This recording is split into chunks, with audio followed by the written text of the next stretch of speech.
We're all good friends. Yeah, like really good friends. We're basically a drama-free zone. There's lots of drama at Camp Shallow Lake. Let's talk about Season 3, Episode 4 of High School Musical, the musical, the series, and find out just what happened.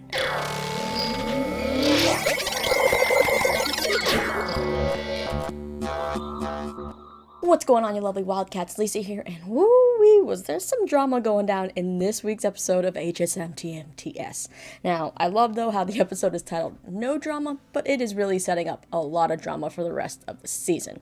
Now, this was such a fun episode. It featured a classic High School Musical 2 song, which is so appropriate since this episode came out on exactly the 15th anniversary of the premiere of that movie, which is pretty wild that time has flown by that quickly.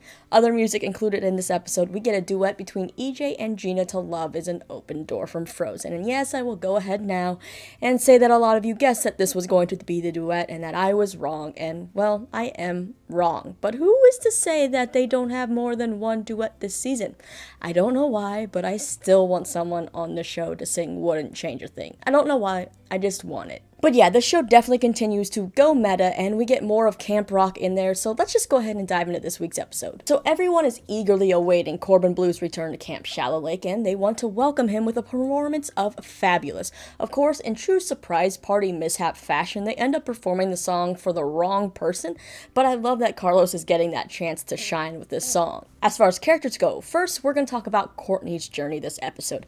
Dara Renee has teased in multiple interviews that one of Courtney's big struggles this season will be dealing with anxiety. And we've seen little bits here or there, but this is the episode that really kind of kicks off that arc, which I think is something so important to talk about. So we see this episode, Courtney wants so badly to impress Corbin Blue that she's even researched him wearing his favorite colors and giving him his favorite candy. Courtney then is talking to Gina about their moms, and Courtney reveals that she got a care package from her mom that had some of her favorite things, including a Camp Rock poster because that's her comfort movie. Somehow she always knows what I'm going through. Hey, Court, what's wrong? Oh, it's nothing. Oh, I'm good. Well, at movie night, the campers are supposed to be watching, I believe, High School Musical 3, but Gina asks Val if they can actually switch it to Camp Rock instead as a favor to a friend. So they do end up watching that movie instead, and you can see how happy Courtney is, and she thanks Gina. But Courtney still is having a tough time, so when she FaceTimes her mom, Courtney reveals that she just feels like she isn't settling in here, and she knows that she should be having a great time, but she just isn't. And then she starts to get anxious, wondering about what'll happen when she goes off to college, and the anxiety builds until her mom tells her to just breathe. Courtney, honey, just breathe. I'm anxious all the time. It's not getting better. I mean, maybe you were right. Maybe I do need to talk to someone.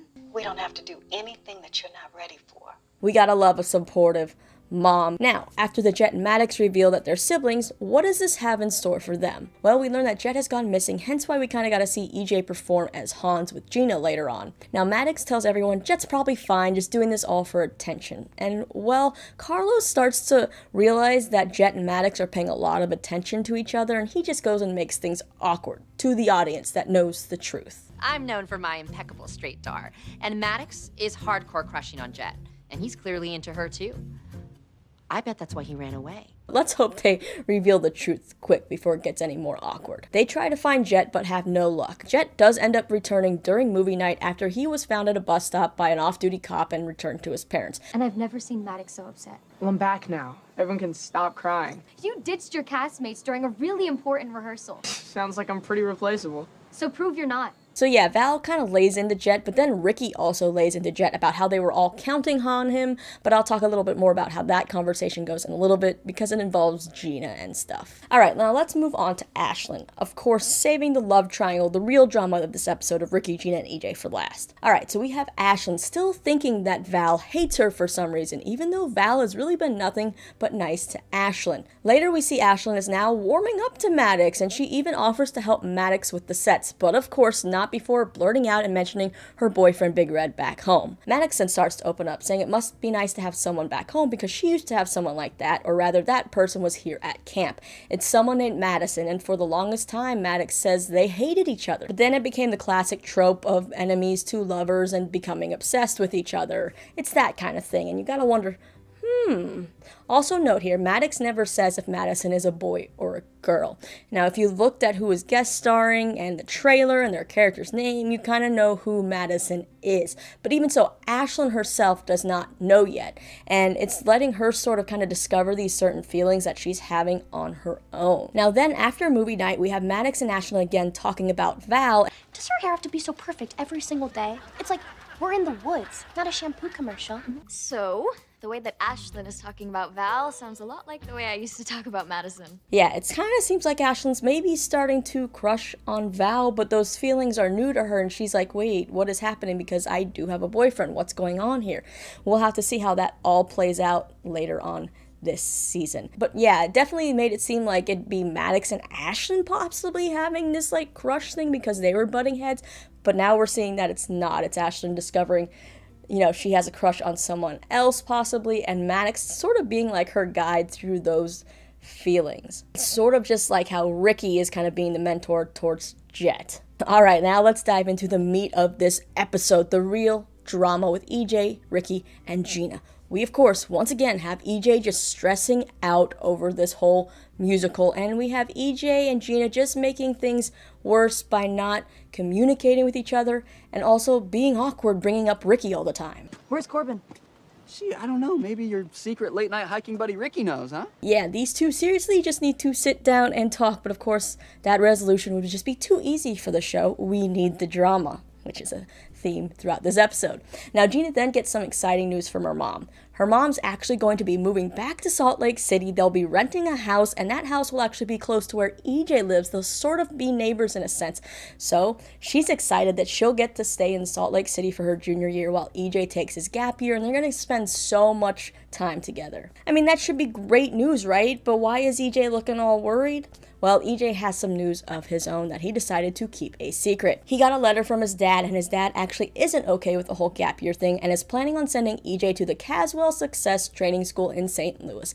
Yes, his dad, Cash Caswell, has a school named after him. So now EJ is on this mission to show his dad that he can be successful without going to school, and how is he going to do that? Well, with this documentary and production of Frozen. He's just putting all this pressure on himself, and this production is his ticket out of his dad's, grasp. Alright, so while this is all going on, we have Channing the camera guy and Corbin back at camp filming, and they kind of realize that the Camp Shallow Lake kids are all too kumbaya with each other. They try to stir up some drama, but nothing's really happening. At least not that they're seeing on camera. Now, throughout the episode, we also see more of Corbin Bleu playing this hilarious heightened version of himself that is just a douchebag. Like, when he says he hasn't even seen High School Musical 3, it's like, what? But also, it's pretty funny because Corbin Bleu is literally one of the nicest people ever. Alright, but for Ricky, he is gearing up for his 18th birthday, and he has this whole bucket list of things that he wants to attempt to do before he turns 18. One of those things is hugging a celebrity, which is why there's so many awkward moments when he's trying to hug Corbin throughout this episode. Now, since Jet is missing, EJ steps in to perform Love is an Open Door with Gina, but not before Ricky volunteers and quickly gets kind of shut down. Weirdly, that's the one song I know.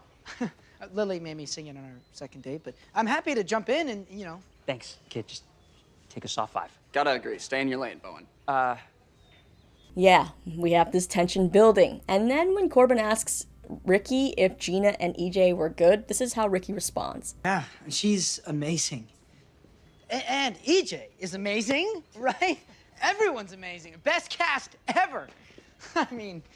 Yeah, Ricky Boy's starting to realize that maybe he never fully dealt with the whole Gina, Ricky, his feelings for her type thing. Maybe he has these unresolved feelings, and now they're all bubbling to the surface. Alright, well later we have Gina finding Ricky outside, and they start to get playful as Ricky tells Gina about his bucket list, and then Gina starts to take the list from him, and of course that's when EJ walks up and sees this, and he sees the two of them. He thinks flirting, and it just gets more in his head, and he's like, well, now there's not a good time to tell Gina about this whole thing. So he goes to confide in Val about this parental drama, and Val's a pretty smart one. There's a reason she's a psych major. She really starts to observe and understand people.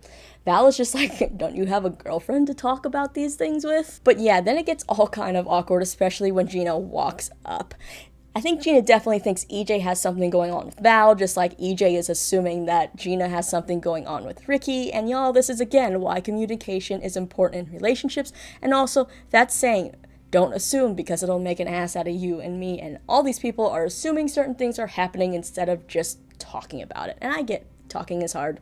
This is teenage love. This is just love and period. Relationships, love, period, friendships, whatever. When Gina later talks to Val at movie night, Val thinks Gina actually wants to talk about EJ, and she thinks that's the direction this whole thing's going, and she's ready to come clean, but Gina actually wants to talk about if they can watch Camp Rock instead for Courtney. So then Val just kind of doesn't say anything about EJ, but just says that Gina is a good friend and girlfriend, and it just kind of sucks that Val's stuck between these two people. Now, while watching Camp Rock, Gina points out that she doesn't think she could ever lie like how Mitchie is in the movie, and EJ is like, well, she's not fully lying. Well, it's not like this character is exactly lying. She's just not telling everyone the whole truth about her situation. Also known as lying. Yeah, I do not do well with liars. Well, Ricky kind of overhears all this and whatever and walks away. He seems a bit upset, and that's when he goes back to the cabin to find Jet, where he starts to lay into Jet. And Ricky says, you let us all down, but you really let Gina down. She was counting on you. And that's when Jet starts to realize that Ricky isn't really upset with him, but this whole fight thing is about Gina. Upset that I took off, or is this really about Gina? I just want what's best for her. She's my friend. Right. You guys are friends. And here are the air quotes. Well, then we get EJ trying to find Gina to talk, but Maddox says that Gina lost her script, so she's off looking for that. So EJ goes to look for her, and he runs into Corbin and Channing again, and Corbin basically says that this cast, these kids, they're too boring for the show. They need juicy drama, otherwise there's no show, and this group might not have been the right pick for this project. Now EJ starts to panic, because how is he supposed to show his dad that he can be successful if this documentary doesn't even happen? So EJ says he's not going to let everyone down, doesn't want to let Gina down because Gina has a lead role, so he says he can get Corbin and Channing drama. And, well, then the episode ends with Gina wandering into the barn and finding her script as well as the letter from EJ's dad perfectly just kind of laid out there, and that's when Val walks in and Gina's kind of like, did you know about this? Yeah, I have a feeling that EJ planted all that there, and now Val kind of has to take the fall. Or do we maybe think that Val planted it there because she knew they needed to talk about this and Gina needed to know? I don't know, because then why would Val want to walk out and get confronted about it? I don't know. I think somebody planted that in there, though. But yeah, that basically ends the drama of this episode, which is starting to get nice and juicy. But you know what bugs me is that they want us to believe Disney Plus is filming this documentary. It's gonna be something big with these kids, and it's supposed to be legit, but they're only using one camera guy who doesn't even have like a extra microphone on his camera for better audio. They don't have any audio guys. We're supposed to believe that this is a big Disney Plus production with just that. That's like me running around to something and just filming run and gun style by myself. Yeah, I don't know if Disney Plus would do that. Or maybe, who knows, maybe they negotiated some deal with the cameras we're supposed to believe are following these kids all the time when they break the fourth wall. Remember when Courtney asked for their phone? Yeah, sometimes this show gets confusing. But yeah, those aren't even the important things, but that's what I think about when I watch some of these episodes. Alright, but I gotta know now, what do you all think about these storylines? Which one's kind of intriguing you the most? We kind of have Ricky finally addressing his feelings for Gina, or his unresolved feelings. We have EJ just trying to please everyone and just digging himself into a bigger hole. We have Courtney, who always came off so confident, but it turns out that maybe she's been shielding herself because she's actually struggling. And we also have Ashlyn starting to explore what may be a crush on Val. Yeah, this season is doing a great job of diving more into some more mature and juicy storylines, but we're also getting to see more development with certain characters, different sides of them, and I really do like that. As always, the music on this show is pretty good. We didn't get an original song in this episode, I don't think. We did just get the 2 covers. But I'm excited to see what other music comes out of here, because I wonder how much of the Frozen musical we will actually get to see done, because that is such a great musical. We have to hear Courtney sing Let It Go, right? They have so many good original songs for each character when they deal with something big, but Let It Go is one of those that has to just be Courtney's song at the end to deal with, like, learning to handle her anxiety and being like, it's okay to let things go, right? That's how it has to end. Is that how we're thinking? All right, but yeah, I think that's all I got for this episode. It was a pretty quick one, this week's episode. I think it's more of just an episode in the middle that's really just setting up for then the drama to really unfold. So these next few episodes, I feel like we're gonna get some good stuff. But yeah, let me know all your thoughts and theories on this episode, the season so far. What was your favorite moment? Who's your favorite character? And where do you think some of their storylines are going? let me know down in the comments. And after that, don't forget to hit that subscribe button because I always have fun interviews and recap videos and all kinds of things on my channel. You can see some of those videos right over here. But as always, my name is Lisa. Thanks for listening to me ramble, and I guess I will see you next time.